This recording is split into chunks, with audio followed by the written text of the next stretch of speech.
নমস্কার, কেমন আছো সবাই? আশা করছি সবাই খুব ভালো আছো। আর আমরাও বেশ ভালো আছি। আমি সুমি। আজকে আমার আরও একটি নতুন ব্লগে তোমাদের অনেক অনেক স্বাগত জানাই। সকালটা শুরু করেছি কিন্তু দুধ চায়ের সাথে। দেখো, সকালটা যদি একটু চা না পাই না, শরীরে ঠিক এনার্জিটা আসে না। আর এই এনার্জিটা সংগ্রহ করে আমি আমার সারা দিনের সমস্ত কাজ একা হাতে যেভাবে সামলাই, সেটাই তোমাদের সাথে আজকে শেয়ার করব। দেখো, সকালবেলায় 2 কাপ চা করেছিলাম, একটা আমার আর অপরটা আমার শাশুড়ি মার। তো দুজনাই একটু চা, একটু আড্ডা হয়ে গেছে। আর এখন দেখো, আমি কিন্তু সংসারের কাজে হাত লাগিয়ে দিয়েছি। সকালবেলায় উঠেছিলাম বেশ সকাল সকাল, তারপরেই কিন্তু সমস্ত বাসি কাজ কমপ্লিট। সমস্ত বাসন ধোয়ারও কমপ্লিট হয়ে গিয়েছিল, বাসনগুলো জল ঝরাতে দিয়েছিলাম। আর এখন জলগুলো ঝরে গিয়েছে, তাই ঝুড়ির মধ্যে সাজিয়ে রাখছি। রান্নাঘরটা দেখবে পরিপাটি থাকলে, সাজানো গোছানো থাকলে সংসারের কাজ করতে ভীষণ একটা এনার্জি আসে। আর এই এনার্জি থেকে আমার সংসার থাকে সুন্দর, সাজানো আর পরিপাটি। আজকে হচ্ছে বৃহস্পতিবার, আর বৃহস্পতিবার আমাদের বাড়িতে তো আমিষ হয় না। তো আমাদের বাড়িতে নিরামিষটাই চলে, যেহেতু মা লক্ষ্মীর পুজো হয়, ঘট প্রতিস্থাপন হয়, সমস্তটাই আমাদেরকে মেনে চলতে হয়। তাই জন্য দেখো, আমি কিন্তু বেশ কিছু আলু কেটে নিচ্ছি। আর তোমরা হয়তো বুঝতেই পারছো, আলুগুলোর সাইজ কিন্তু প্রচণ্ড ছোট।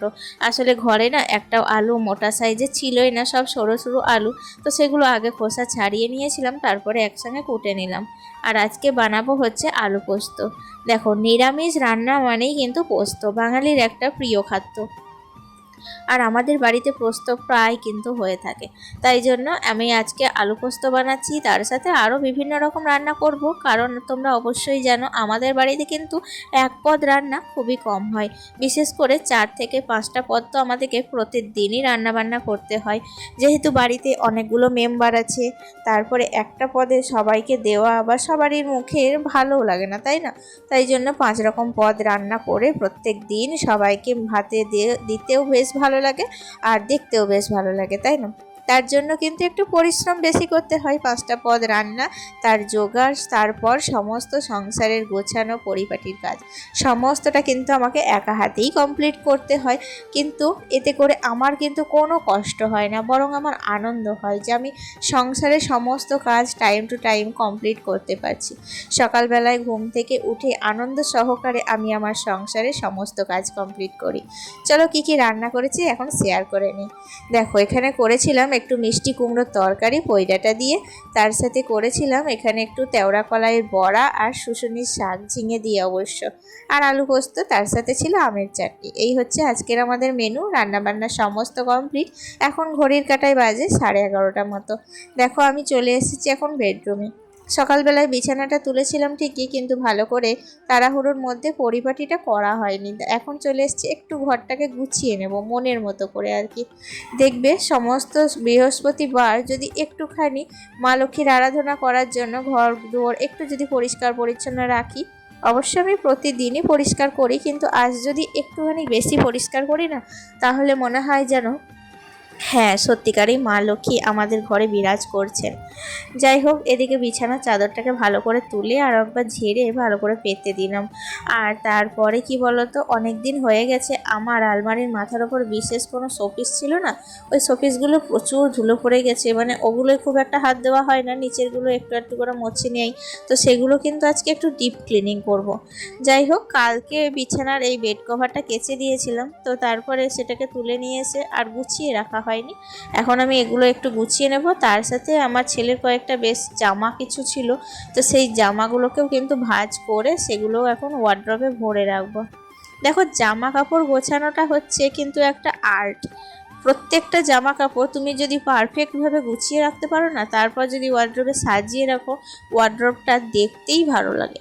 আর যদি জামা কাপড় তুমি এলোমেলোভাবে ভরে রাখো, তাহলে কিন্তু জামা কাপড় তোমার ভরা হবে অবশ্যই, কিন্তু জায়গাটাও দেখতে ভালো লাগবে না, আর বেশি জায়গাও তোমার লেগে যাবে। তাই জন্য অল্প জায়গায় জামা কাপড় গুছিয়ে রাখতে হলে জামা কাপড়টা পারফেক্টভাবে ভাঁজ করাটা অবশ্যই জরুরি। যাই হোক, এদিকে দেখো, সমস্ত রান্নাবান্নাটা আমার কমপ্লিট হয়ে গেছে বলে রিল্যাক্সে সমস্ত কাজগুলো কমপ্লিট করতে পারছি। আর বিশেষ করে বৃহস্পতিবার ছিল তো, নিরামিষ রান্না একটু তাড়াতাড়ি আমার হয়ে যায়। আসলে বাড়ির পুরুষ মানুষরা যদি বাড়িতে না থাকতো তাহলে কিন্তু এতটাও রান্নাবান্না করতাম না। আমরা মেয়েরা দেখবে অল্পতেই কিন্তু খুশি। আসলে সেই রান্নাবান্না করতে হলে তো আমাদের মেয়েদেরকেই রান্নাবান্না করতে হবে, আবার পরিশ্রম করতে হবে। তাই জন্য একটু কাজের ফাঁক ফোকরের আমরা কিন্তু খুঁজে বেড়াই, আর সেই ফাঁক ফোকরটা যখন পেয়ে যায় তখন কিন্তু আমরা ভীষণ খুশি হই। আর কি বলো তো, এই যে ঘর গোছানোর প্রতি একটা এনার্জি, সেটা কিন্তু আমার কোনো অংশেই কম না। এই এনার্জিটা কিন্তু আমার সব সময় থাকে। আর সংসারের কাজের পাশাপাশি আমি কিন্তু এই ঘর গোছানোর কাজ ফুল অন এনার্জি দিয়েই করতে খুবই ভালোবাসি। আসলে আমাকে দেখেও অনেকে ইন্সপায়ার হয় কিনা জানি না, কিন্তু আমি অনেককে দেখে ইন্সপায়ার হই, জানো তো। আর মানুষের শেখার তো কোনো শেষ নেই। আমি যত দেব তত কিন্তু ভালো কিছু পাবো। তাই আমি কিন্তু এর থেকে আরও বেশি পারফেক্ট হিসেবে দেওয়ার চেষ্টা করি। তবে আমি কোনোদিন ভাবিনি যে আমার সংসারের এইসব কাজগুলোকে আমি পেশা হিসেবে ধরবো। তবে আমারও কিছু ভালো লাগার এমন ব্লগার আছে, আমি কিন্তু তাদের ব্লগ প্রতিদিনই দেখার চেষ্টা করি। মাঝে মধ্যে হয়তো সময় করে উঠতে পারি না, কিন্তু তবুও যখনই সময় পাই তখন কিন্তু আমি সেই ব্লগগুলো দেখার চেষ্টা করি, আর নিজেকে আরও নতুন করে ইমপ্রুভমেন্ট করার চেষ্টা করি, যাতে আমি আরও কিছু ভালো দিতে পারি, আমি এর থেকেও আরও কিছু বেটার হতে পারি। এটা কিন্তু আমি সবসময় চেষ্টা করি, জানো তো। যাই হোক, দেখো এদিকে কিন্তু এই বাল্বগুলোই না প্রচণ্ড পরিমাণে ঝুল পড়েছিল, তো আমি না অতটা উঁচুতে উঠতে পারছিলাম না, তো এই একটু হ্যান্ড ঝাড়ু দিয়ে ভালো করে ছেড়ে নিচ্ছিলাম। কিন্তু কি বলো তো, অতটাও ভালো পরিষ্কার হলো না। যাই হোক, আগের থেকে অনেকটা বেটার হয়েছে। আর এদিকে ঘরগুলো পরিষ্কার পরিচ্ছন্ন করতে করতে আমি দেখলাম যে কারেন্টের বাল্বটাও জ্বলছিল, তাই জন্য কিন্তু ভয়ে ওটাকে মাঝখানে বন্ধ করে দিয়েছিলাম। তারপর কিন্তু ওগুলোকে ভালো করে ঝেড়ে নিয়েছিলাম। আর প্রচণ্ড বেশ খানিকটা ঝুল কিন্তু মেঝেতেও পড়ে গিয়েছিল, তাই জন্য দেখো মেঝেটাকে এখন ঝাড়ু দিয়ে নেব, তারপর কিন্তু স্নানে যাব। আসলে আজকে না একটু রিল্যাক্সেই কাটালাম। আসলে সব সময় পরিশ্রম করতে কিন্তু কারোরই ভালো লাগে না, মাঝে মধ্যে মেয়েদের একটু বিশ্রাম নিতেও ইচ্ছা করে। একটা দিন যদি একটু বিশ্রাম হয়, কিন্তু সংসারের কাজে তো কাজের থেকে ছুটি পাওয়া যায় না। এটা কিন্তু প্রতিদিনের কাজ, এই কাজের কিন্তু কোনো ছুটি নেই। তাই জন্য এই কাজ আমরা কখনোই ছুটি পাবো না। এই কাজগুলোকেই একটু যদি ঘুরিয়ে ফিরিয়ে বুদ্ধি খাটিয়ে পরিশ্রমটা একটু কম করতে পারি, এটাই হচ্ছে কিন্তু একটা টেকনিক, যাই বলো। এখন চলে এসেছি একেবারে সন্ধেবেলায়, কারণ দুপুরবেলায় না একটু খাওয়া দাওয়া করেছিলাম, তারপরে কিন্তু একটু রেস্ট নিয়েছিলাম। তারপরে ছেলেকে নিয়ে গিয়েছিলাম টিউশনি থেকে আসার পর আবার ছাদে জামা কাপড় সমস্তটা তুলে সেগুলো অফ ক্যামেরায় অনেকগুলো কাজ কমপ্লিট করে একদম সন্ধেবেলায় এসেছি। এখন দেখো গ্যাস ওভেনটা ভালো করে একটু মুছে নিলাম। আর এদিকে শ্বশুরমশাই বসে গেছেন, আজ বৃহস্পতিবারের মা লক্ষ্মীর পুজো হচ্ছে। প্রতি বৃহস্পতিবার কিন্তু আমাদের ঘট পরিবর্তন করে মা লক্ষ্মীর পুজো করা হয় সন্ধেবেলায় এবং সকালবেলায়। আর এই কাজের দায়িত্বটা কিন্তু আমার শ্বশুরমশাই নিয়েছেন। তো যাই হোক, এখন একটু নিজেকে ফ্রেশ করব ভালো করে। দেখো মুখটা ভালো করে ওয়াশ করে নিচ্ছি ফেস ওয়াশ দিয়ে। আর তারপরে কিন্তু আমি একটু ক্লিন বুঝতেই পারছো, স্কিন কেয়ার এগুলো করতেই হয় আমাদের মেয়েদের। দেখো প্রতিদিন সংসারের কাজ যেমন আমরা করি ফুল অন এনার্জি দিয়ে, কিন্তু নিজের জন্য একটু সময় বের করে মাঝখানে অল্প টাইম হলেও সেই সময়টুকু যদি নিজের জন্য রাখি, তাহলে নিজের যত্নটাও কিন্তু অত্যন্ত জরুরি। আমরা ভালো থাকবো, আমরা ঠিক থাকবো, তবেই কিন্তু আমাদের সংসার ঠিক থাকবে। আমরা যদি নিজের প্রতি অবহেলা করি, তাহলে আমাদের শরীর ভালো থাকবে না, কিংবা আমাদের মন ভালো না থাকলে আমাদের সংসার একদমই কিন্তু চলবে না। তাই অবশ্যই সংসারের কাজের পাশাপাশি নিজের যত্ন নেওয়াটা কিন্তু অত্যন্ত জরুরি। এদিকে দেখো টিউশনি থেকে আসার পর না শাড়িটাকে আর ভাঁজ করা হয়নি, তাড়াহুড়ো করে অন্যান্য কাজগুলো করছিলাম। আর মেঘ করছিল, আমি তো ভাবলাম বৃষ্টি আসবে, কিন্তু আজকে আর বৃষ্টিটা হয়নি। কালকে অনেকটা রাতের দিকে বৃষ্টি হয়েছিল, সেটাই কিন্তু লাস্ট বৃষ্টি।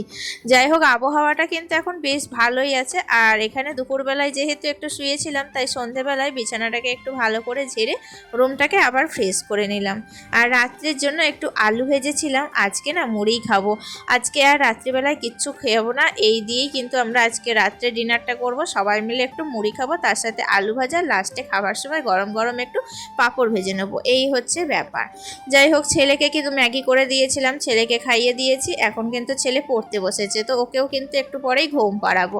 তো ভিডিওর এই পর্যায়ে এসে একটা কথা বলি, আমার আজকের ভিডিওটি তোমাদের কেমন লেগেছে অবশ্যই কমেন্টে জানাবে। আর অবশ্যই সম্ভব হলে একটা ছোট্ট মিষ্টি লাইক করে দিও। অবশ্যই তোমরা আমার পাশে থেকো। আজকে আসি, টাটা, দেখা হচ্ছে নেক্সট ব্লগে, ভালো থেকো।